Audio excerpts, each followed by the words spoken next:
Stretching for nearly 600 kilometers along Germany's western border, from Kleve on the Dutch frontier in the north to Weil am Rhein on the Swiss border in the south, the Siegfried Line, known in Germany as the West Wall, was one of the most ambitious fortification projects in the history of warfare. It was not a wall in the conventional sense. It was a deep, layered defensive system of more than 18,000 individual structures. Bunkers, gun emplacements, command posts, ammunition stores, observation towers, and anti-tank obstacles, integrated into the natural landscape of forests, river valleys, and hill country with a precision that took years and hundreds of thousands of workers to achieve. Building it cost the Third Reich an estimated 3.5 billion Reichsmarks. It shaped the final year of the Second World War in Western Europe more profoundly than almost any other single piece of geography. And in the end, it failed, not because it was poorly built, but because the war it had been designed to fight was not the war that came. Genesis: why Germany built a wall.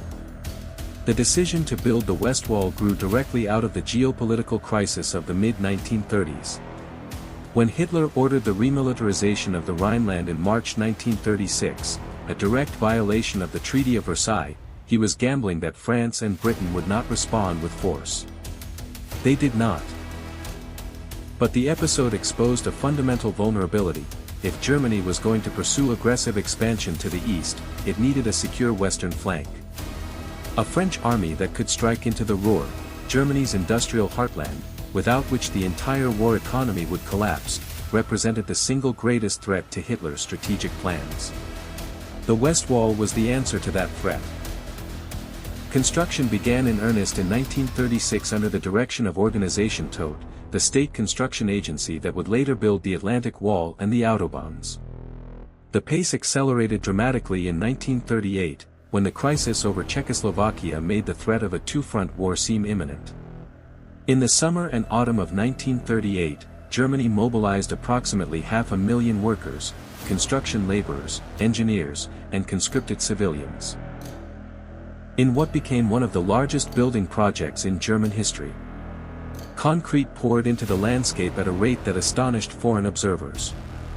By the time the Munich Agreement removed the immediate military threat in September 1938, the basic structure of the West Wall was largely in place.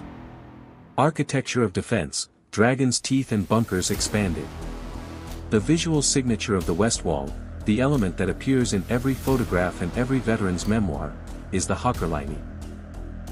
The dragon's teeth, rows of truncated concrete pyramids, typically 4 or 5 rows deep, rising from the ground in staggered formation across fields and forest clearings. Their purpose was not to stop tanks outright but to channel them. A tank attempting to cross a dragon's teeth field would be forced to slow, to maneuver, to expose its thinner side and rear armor, and in doing so would come under the concentrated fire of anti-tank guns positioned in the bunkers behind the obstacle line. The dragon's teeth were not a barrier, they were a targeting system. Behind and among the obstacle fields stood the bunkers, the Regelbau, the standardized construction types that formed the backbone of the system. Despite the name, they were not identical. The West Wall employed dozens of different Regelbau designs, each optimized for a specific function and a specific tactical situation. A Type 10B bunker was a two-man machine gun position with meter-thick reinforced concrete walls and an embrasure angled to provide flanking fire along the obstacle line. A Type 105 was a larger structure accommodating a full infantry squad with sleeping quarters, a water supply, and filtered ventilation against gas attack. Command bunkers were larger still, buried deeper, with communications equipment and map rooms. The most formidable structures were the Panzerkampfwagenturm. Tank turrets, salvaged from obsolete armored vehicles and mounted in concrete pits, giving them the firepower of a tank without the vulnerability of a moving target. The integration of these structures into the landscape was a matter of deliberate engineering principle. German military architects specifically rejected the French approach to the Maginot Line, which had concentrated enormous resources in a small number of massive, highly visible fortresses. The West Wall spread its resources across a very large number of smaller, individually less powerful structures, designed to be concealed within existing terrain features. Bunkers were built into hillsides so that only their embrasures were visible. Tree lines were preserved to screen positions from air observation. Roads and paths were designed to be invisible from above. The result was a defensive system whose individual components were modest but whose collective depth and density made it extraordinarily difficult to assault. The phony war, when the line was never tested. New section. The most consequential fact about the West Wall in its original strategic context is that it was never seriously attacked. When Germany invaded Poland in September 1939 and Britain and France declared war, the French army, the adversary the entire system had been designed to stop, sat behind its own fortifications and did almost nothing. The so-called Saar offensive of September 1939, in which French forces advanced a few kilometers into German territory, was abandoned after less than 2 weeks. The 8 months of the phony war that followed saw no significant action on the Western Front. When the real war in the West came, in May 1940, it came in a form the West Wall was never designed to address. The German blitzkrieg through the Ardennes bypassed the Maginot Line entirely and drove into northern France, collapsing the Allied position in a matter of weeks. France surrendered in June 1940. The West Wall had not been breached, it had simply been rendered irrelevant. Germany was no longer defending its western border, it owned Western Europe. The bunkers were demobilized, their weapons stripped out and sent to the Atlantic Wall or the Eastern Front, their garrisons disbanded. For 4 years, the West Wall sat empty. Reactivation, 1944 and the return of the line. After the Allied landings in Normandy in June 1944 and the subsequent breakout across France, the Wehrmacht found itself retreating toward the German border at a speed that left little time for organized resistance. By September 1944, the first Allied units were approaching the West Wall. A fortification that had been stripped of most of its weapons, left unmaintained for 4 years, and was now expected to hold against an enemy equipped with tanks and artillery vastly more powerful than anything the system had been designed to resist. The reactivation was chaotic. Weapons were rushed forward from depots, many of them obsolete. Garrison troops were assembled from whatever was available, elderly Volkssturm militia, convalescent soldiers, training units pulled from rear areas. The bunkers themselves had deteriorated, drainage systems had failed, concrete had cracked, communication cables had been cut for use elsewhere.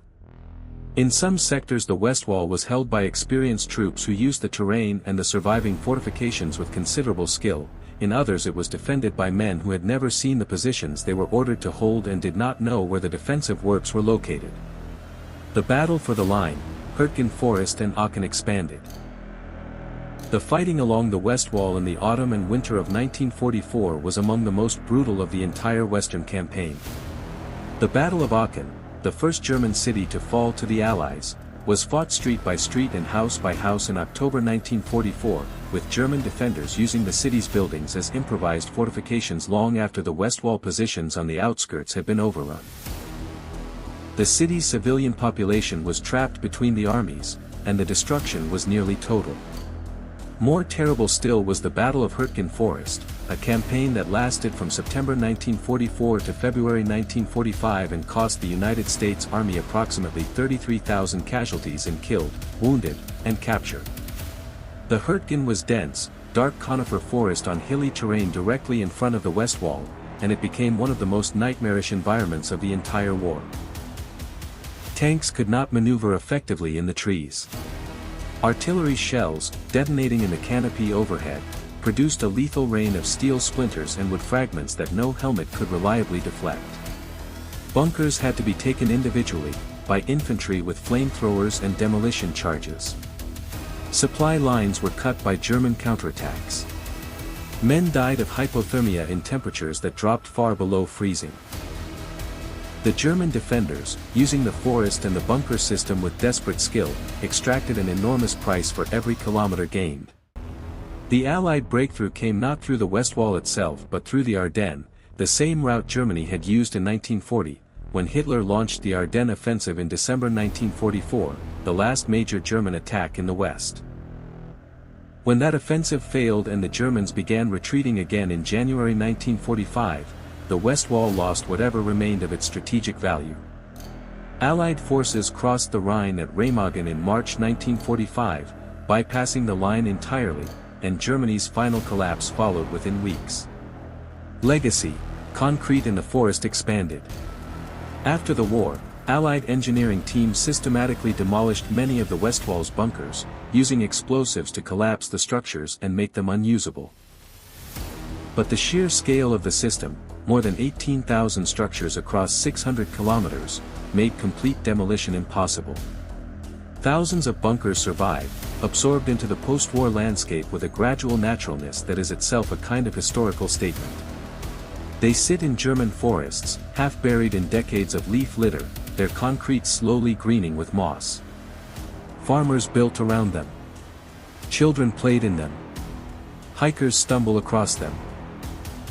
The Dragon's Teeth fields have been partially reclaimed by grass and shrubs, their geometry still visible from the air but increasingly obscured at ground level. For historians and military archaeologists, the West Wall is a uniquely valuable site, an intact record of mid-20th century military engineering, spread across a landscape that has remained largely rural.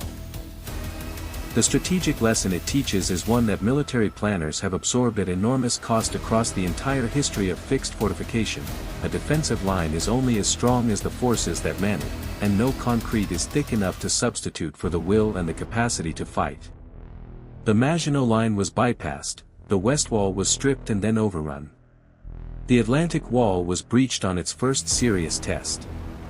In each case the failure was not engineering but strategy.